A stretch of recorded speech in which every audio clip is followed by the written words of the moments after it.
Bien, buenos días chicos. El tema de hoy va a ser el criticismo, o también llamado a priorismo, bien, de Immanuel Kant, filósofo alemán del siglo XVIII, de la segunda mitad sobre todo del siglo XVIII, ¿no? Del siglo de la Ilustración, el siglo de las luces.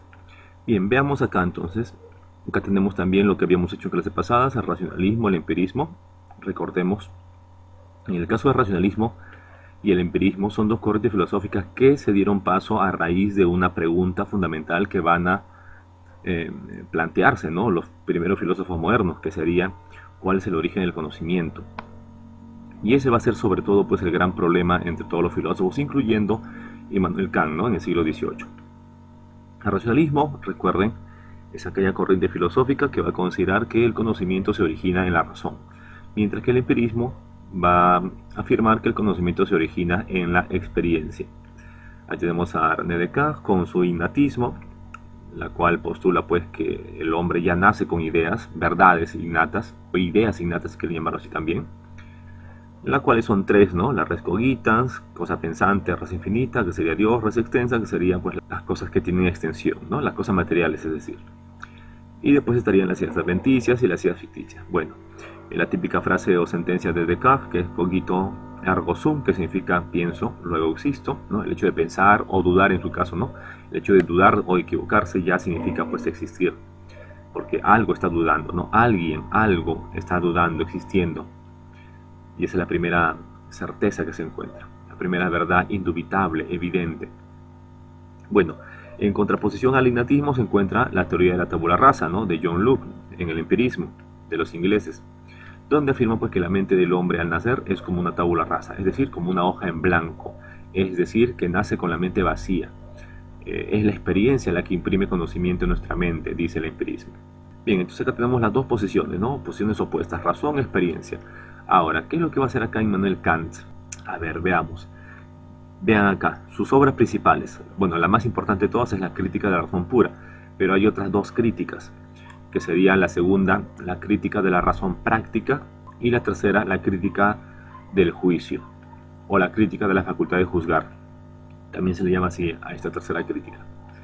Bueno, no solamente tiene estas tres obras, ¿no? Sino que son muchas más, pero estas son las más importantes, ¿no? Las tres críticas. De ahí que podríamos también ver el famoso criticismo, que no se deriva solamente por el primer nombre de sus obras, ¿no? De las más importantes, sino que la palabra crítica proviene del término griego krinein. Krinein significa pues eh, discriminar, ¿no? Separar, saber diferenciar entre una cosa y otra. Y para saber diferenciar entre una cosa y otra, entre lo bueno, lo malo, lo alto, lo bajo, o en este caso entre la razón y la experiencia, pues tendríamos que hacer un análisis de lo que es la razón y lo que es la experiencia. ¿Qué conocimientos son puramente racionales y qué conocimientos son puramente eh, empíricos, ¿no? Que tienen que ver con la experiencia? Habría que hacer ello para no caer en esos extremos, ¿no? Uno que dice que todo viene de la razón y el otro dice que no, que solamente viene de la experiencia. Entonces, ¿qué va a intentar hacer Kant aquí? Va a intentar hacer una especie de fusión entre el racionalismo y el empirismo. Va a intentar armonizar estas dos teorías. Y para comenzar, pues, podemos verlo reflejado en su teoría sobre los tipos de juicios que existen, ¿no? Antes ya acá, cosa que habíamos nombrado de manera ligera en la clase pasada, bueno, antepasada, teníamos a David Hume, ¿ya? Que era un filósofo escocés, igualmente pues del Reino Británico, que pertenecía al empirismo, ¿no? Y es el más conocido de los empiristas. Él, David Hume, consideraba que todas las leyes científicas, los principios universales de los cuales se hablaban, en realidad pues no eran más que producto del hábito, ¿no? O sea que realmente no eran principios o leyes universales. Sencillamente eran principios que consideraban o tenían fe de que las cosas iban a seguir pasando de la misma manera. ¿Por qué? Porque estaban acostumbrados a este hábito, estaban acostumbrados a ver que así pase. Por tanto, el hombre creía pues que iban a seguir pasando así, de esa manera, aunque todavía no veían que sucedía de ese modo, pero tenían fe en que iba a volver a suceder de ese modo. Bueno, aquí David Hume considera que existen dos tipos de juicios solamente, los juicios analíticos y los juicios sintéticos, ¿no? Así al menos lo explica Kant, que Hume considera que existen juicios analíticos y sintéticos. Bueno, Kant postula de que existe un tercer tipo de juicios, que serían los juicios sintéticos a priori. Ahora, primero veamos entonces la diferencia entre un juicio analítico y uno sintético. Un juicio analítico es un juicio a priori, ¿ya bien? ¿No? La semejanza a priori. ¿Qué significa a priori? Que está antes de la experiencia, que no depende de la experiencia o que es independiente de la experiencia, que no necesita de la experiencia. ¿Ok? ¿Se entendió bien la idea? Así es un juicio a priori, un enunciado que es a priori, una afirmación, un conocimiento a priori. Bien, podríamos decir, por ejemplo, a ver, cuando decimos todos los hombres casados no están solteros, ¿sí? Para yo tener conocimiento, para saber que esto es cierto, ¿no? De lo que se dice en el enunciado, yo no necesito ir a la experiencia para comprobar que todos los hombres casados no están solteros. Yo no necesito ir a visitar a todos los hombres casados y comprobar que no están solteros. ¿Por qué? Por la sencilla razón que el contenido que está en el predicado, ese enunciado, que sería no están solteros, ya está contenido pues en el sujeto, cuando decimos que los hombres están casados. Estar casado implica ya pues no estar soltero. Por lo tanto, cuando yo digo todos los hombres casados no están solteros, pues ese predicado no está soltero ya está contenido dentro del sujeto, dentro del significado del sujeto. Por lo cual pues no habría ningún incremento de conocimiento. En los juicios analíticos no se incrementa el conocimiento, según se dice acá, ¿no? No hay un aumento de conocimiento, no se dice algo más, se dice casi lo mismo, por llamarlo así. Es como cuando yo hago de repente la suma, 2 más 2 es igual a 4. 4 sería el predicado, ¿no? Es 4 y es igual a 4. 4 es el predicado y 2 más 2 sería el sujeto.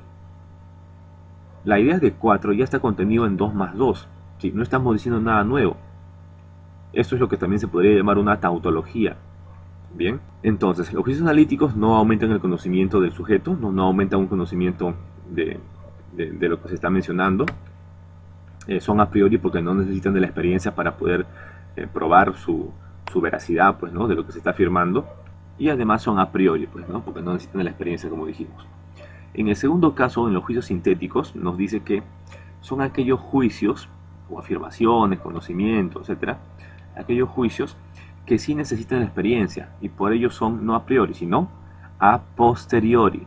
A posteriori. ¿Qué significa posteriori?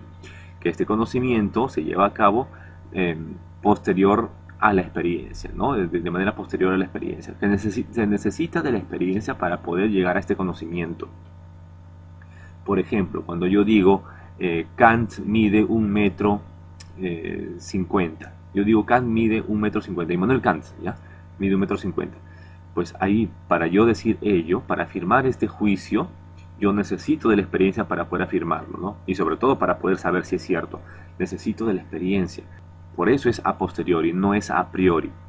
Cuando yo digo todos los hombres casados no están solteros, ahí yo no necesito de la experiencia para saber eso.